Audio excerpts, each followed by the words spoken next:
How's it going, team? Coach Meite here, and in today's video I'm going to be teaching you how to lose weight without counting calories. But before I get into that, if you haven't done so already, make sure you watch my previous video about the most common mistakes that people make in dieting in order to lose weight. So make sure you watch that first, because there's some really useful tips in there that you don't want to miss out on.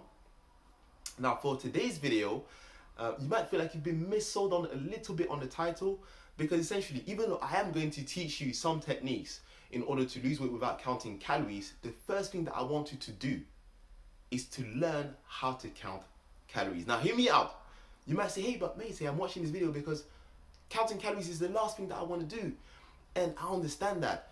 But what I want you to appreciate is that counting calories is going to be a really valuable skill for you. I'm not saying you have to do this forever, but I'm saying even if you do this for 2 or 3 weeks, that's going to give you a true insight as to how many calories you're consuming, how many calories are in specific type of food that you tend to choose, about food portion sizes, stuff like that. That's going to be really, really handy in order for you to lose weight over time.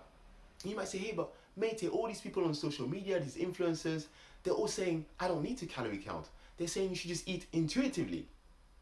And what I would say to that is, first of all these people that are proponents of intuitive eating have already done calorie counting themselves. They've already developed that skill. And that's why they can now eat intuitively, because they essentially can just eyeball a plate and literally tell you, oh, there's roughly that much protein, there's roughly that much carbs, there's roughly that many calories overall. They can literally just look at a plate and tell that in their mind, because they've done calorie counting for so long. And that's something that I can do, because I've done calorie counting. I'm able to just look at a plate. I can tell you how much protein there is in eggs. I can tell you how much carbs there is in a banana. But these things I've built over time in my mind because I've done calorie counting for a little while. So again, it's not something that you have to do forever, but it's something that I would encourage you to try out. And the second reason, or the second thing rather, that I want you to consider is you've been doing intuitive eating for pretty much all your life. And you wouldn't be watching this video if it was working for you. So again, this is another point, this is another reason why counting your calories and tracking is going to be really, really useful for you, because you've just demonstrated yourself that eating intuitively isn't working. So anyway, I hope it doesn't sound like a rant. I'm really not ranting, but I want you to appreciate that acquiring that skill is going to be really, really crucial in your fat loss journey. And it's really useful that you actually try this out right now, since you're doing this challenge. But if you absolutely do not want to calorie count, or if it's something that you've already done and you already have that skill, then here's what you can do. This is called the 3-2-1 method. I borrowed it from a coach. Okay, so it's not mine, so I won't take credit for it. But it's 3-2-1 method. Essentially, the 3 stands for 3 meals.